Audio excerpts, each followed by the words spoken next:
Steven Miles and the ALP have lost the Queensland state election. David Crisafulli and the LNP have won, and the LNP will form government in its own right. The victory is a landslide. At the time of recording, the LNP has secured some 49 seats in Queensland Parliament, with only 47 being required to form a majority. The ALP has fallen well short of being anywhere close to forming government. At the time of recording, they've only secured 30 seats, although they are likely to pick up a few more as all of the seats are finally counted out. There are 10 seats in doubt. Qatar Australia Party has secured 3 seats and an independent has secured 1 seat. The Greens have almost suddenly lost their sole seat in Parliament to the ALP. The Greens have been wiped out, much to the relief of almost everyone. Now, there's been a massive swing toward the LNP and against the ALP. Of course, some have argued that the fact that the swing wasn't even more massive was something of a victory for Steven Miles. Of course, that is a little bit weird, because it's like saying that the fact that they didn't lose by even more was somehow a victory. And in many of the seats, the swings were in the vicinity of 5%, which is hardly going to give solace to the Federal Labor Party, with the federal election coming up sometime in 2025. Now, overall, the ALP looks like they might only get 35 seats in Queensland's Parliament. Remember, you need 47 seats to form a majority. 35 seats is well short of 47 seats, and that, I'll remind you, includes the 1 seat they are likely to pick up from the Greens. That is a truly terrible outcome, even if it is less terrible than they were fearing. Now, of the seats changing hands, at the time of recording anyway, all but one has gone to the LNP, albeit, like I've said, with another possibility going to the ALP, being the one they're likely to gain from the Greens. In essence, the LNP has picked up almost all of the seats changing hands. Now, Steven Miles, unfortunately, will retain his own seat, which is much to the disappointment of many people. His concession speech was itself a bit of a trash fire. He was seemingly unable to properly concede defeat. He falsely pretended the LNP had been unable to and was unlikely to form a majority in their own right. And he seemingly insinuated that the Labor Party might still be in play, maybe even forming a minority government. But of course, as it turns out, that doesn't seem to be anywhere near close to happening. His speech, therefore, has been slammed as being somewhat pathetic and a little bit terrible. Labor stalwart Graham Richardson has slammed this speech, in fact, labelling it as graceless and pathetic. But then to give that speech, I found it really odd, Richo. It was as graceless as it was pathetic. I'm not going to defend that. That was a load of crap, and I'm very disappointed. I think you've got to show a lot more grace. You've got to be able to cop one on the chin. You've got to be able to lose well as win well in this game, because both of those things will happen to you. Now, to be fair, David Crisafulli hardly covered himself in glory during this election. He ran a small target campaign, and he benefited from a truly terrible ALP that was incredibly unpopular.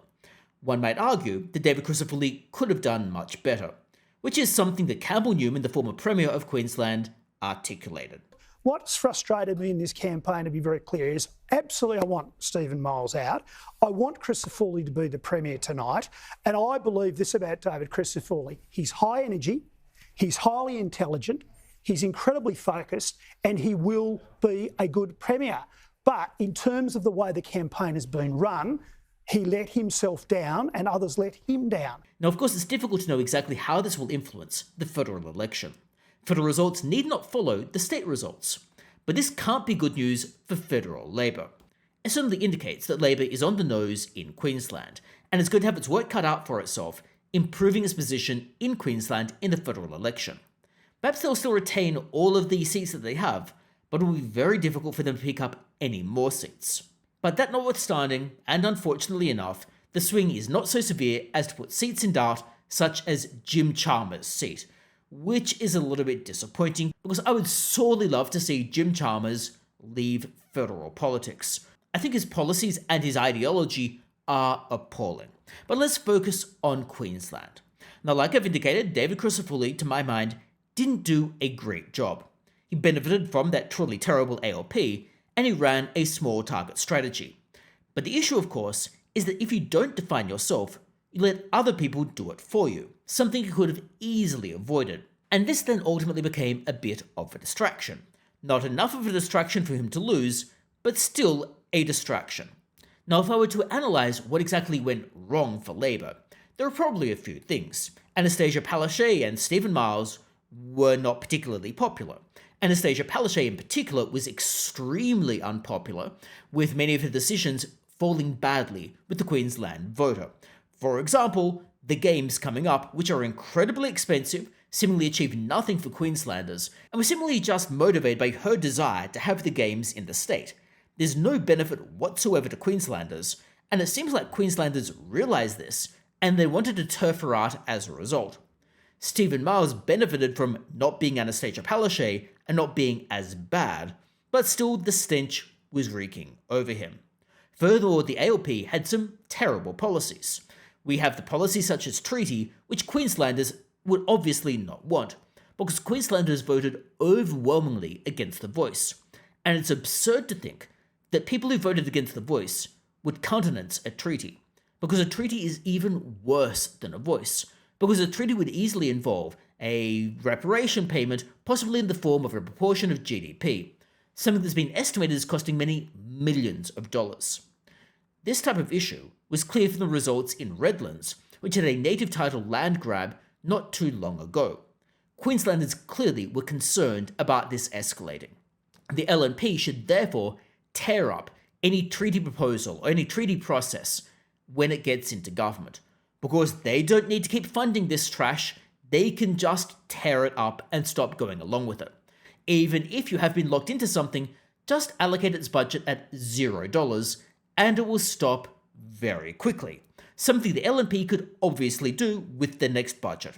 Set treaty negotiations and so-called truth-telling to $0 in the budget. And I say so-called truth-telling because it clearly isn't about telling the truth, it is clearly about managing the narrative. Truth-telling here is a euphemism, a weasel word to pull the wool over people's eyes. Now, Steven Miles tried to claw back some support with effectively spending other people's money.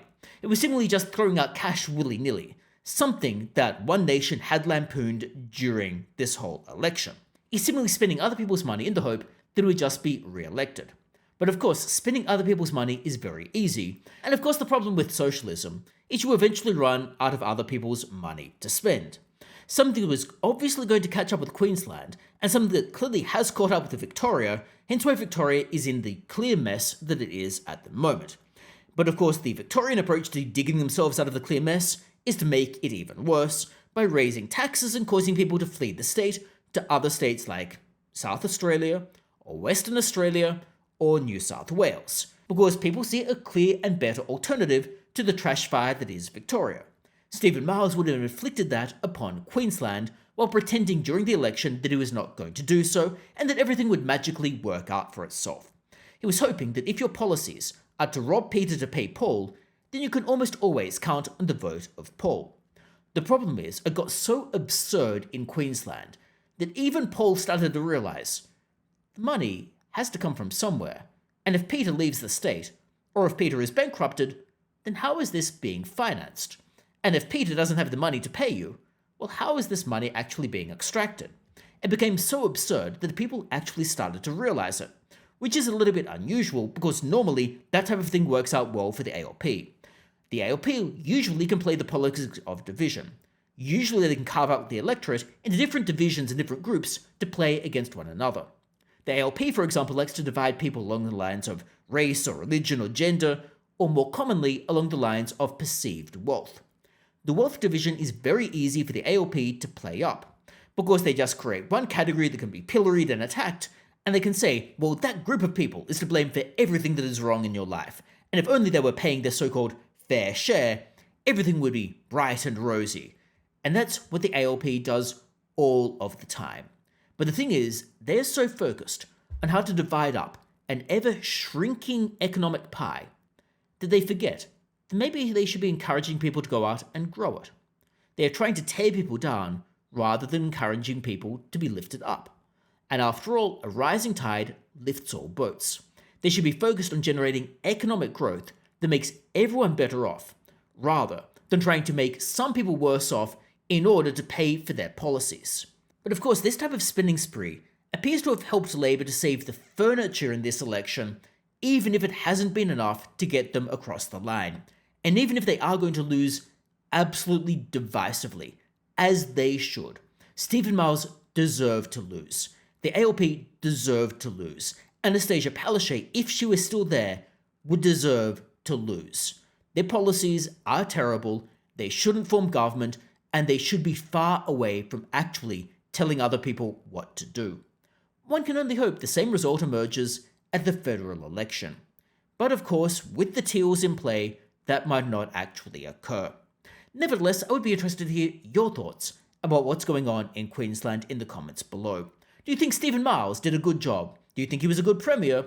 Or do you think his loss was deserved? Let me know what you think.